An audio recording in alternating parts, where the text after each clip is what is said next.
Welcome back. Operation Restoration is now into week 4. And while officials of the Grand Bahama Port Authority are concentrating on bringing the magic back to the city, top executives say investor confidence is included in that equation. Italia Hall reports. It's been 39 days since Hurricane Matthew, and Grand Bahama's tourism sector is on the road to recovery.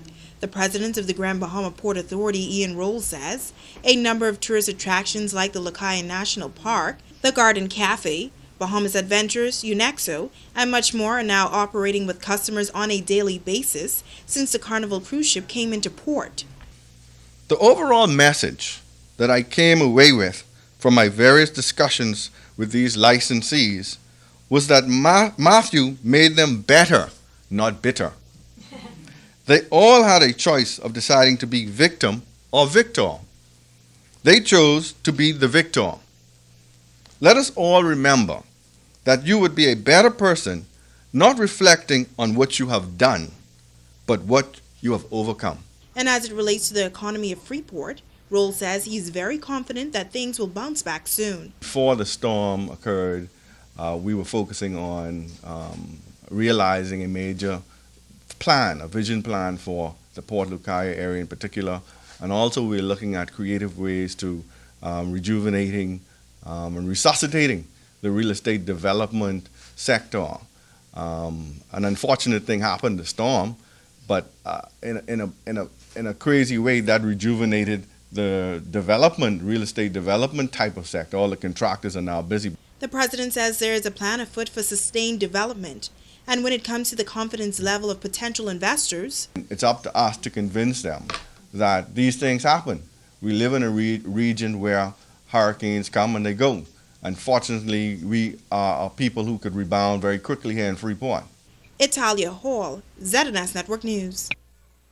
Well, following the passing of Hurricane Matthew early last month, the government put in place an exigency order that will remain in effect for 6 months. Now, the Category 4 storm severely impacted communities around Grand Bahama, and the order, which governs the importation of goods and supplies, is meant to assist residents in their rebuilding efforts. Although donations continue to pour in from local entities as well as from abroad, many believe that the restoration efforts will take much longer than 6 months.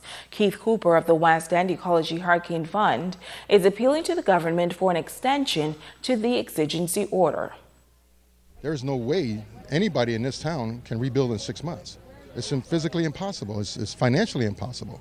So we're going to really need an extended order to help the community here recover, and we're going to need a lot of people bringing in equipment and supplies to help rebuild those homes that needs to be rebuilt or replace homes that can be replaced. I'm making a personal appeal to the Prime Minister, to our MP, Obi Wilshcombe, and anybody else in government that can hear us today. Please, let's bring extended relief through the order for the community of West End and other communities across Grand Bahama so that these folks can have a chance to properly rebuild, because they really don't have the means to do it. Well, Cooper and his wife are spearheading a major hurricane relief drive in West End, and he says the efforts will continue as residents strive to put their lives back together.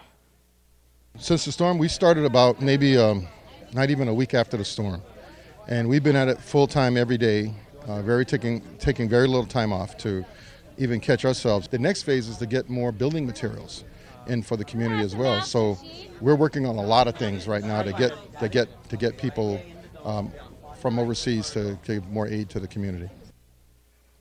Finally, in news this evening, Grand Bahama now has a new queen. The St. George's High School student sat down with our Megan Shepherd to outline her plans. A new Miss Grand Bahama crowned over the weekend, 17-year-old Tiasha Lewis. She says that pageantry has been a love of hers since the age of 11, and winning Miss Grand Bahama was a long-time goal. Lewis began her journey as one of 8, but following the storm, the group reduced to 5. Lewis says the feeling on stage was overwhelming, but she's excited to begin her reign. I just was ready to show the crowd the real me. This time I was confident, I believed in myself, and when they called my name, I couldn't believe it. I know that I finally reached my goal. I'm looking forward to be a positive role model. I'm looking forward to make an impact, a great impact on our young people. Lewis says she wants to use her platform to be a positive influence amongst her peers. My platform is youth empowerment. and I want to motivate young people because I feel that the average teenager in our society today wants to fit in, and oftentimes there's negative trends going on, negative peer pressure, and I want to stand up and rise above the influence and try to encourage young people to be leaders and to be positive leaders. Not only is she a beauty queen, but also an excellent student at the St. George's High School. As she prepares to sit the SATs, Lewis says she has big post-high school plans. I plan to go off to college. I plan to study business and finance. I also plan to be a motivational speaker, and when I generate enough money, I want to come back to Grand Bahama and invest in our island. President of the Miss Grand Bahama organization, Glenn Davis, says this year they celebrated their 30th anniversary under the theme, Embracing Our Inner Beauty. He describes Lewis as a very respectable and well-rounded individual. As she prepares for her next pageant, he says he is confident that she will do well. It's 1 week, everything packed into 1 week. It's like Miss Universe. It's very good. The pageant is one of the best. I do not want to lose that franchise. It's January 2nd to the 8th in Columbia. This is Miss Coffee International Pageant. Davis says he is grateful to all of the sponsors and parents who made the pageant a success. Megan Shepard, ZNS Network News. And now it is time to Ask the Doctor.